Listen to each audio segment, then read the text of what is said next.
నలుగురిలో మాట్లాడుతున్నప్పుడు మీ పక్కనున్న వ్యక్తి మీకు కొంచెం దూరం జరిగి మాట్లాడితే అది ఎంత ఆక్వర్డ్గా ఉంటుంది.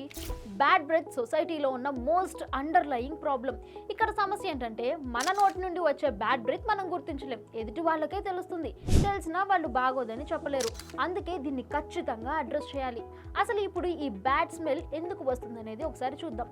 టీ కాఫీ తాగిన తర్వాత నోరు పుక్కిలించకుండా ఉన్నా, ఏదైనా తిన్న తర్వాత ఆహార పదార్థాలు చాలాసేపటి వరకు పళ్ళలో ఇరుక్కుపోయి ఉండడం వల్ల బ్యాడ్ బ్రెత్ పెరిగిపోతుంది.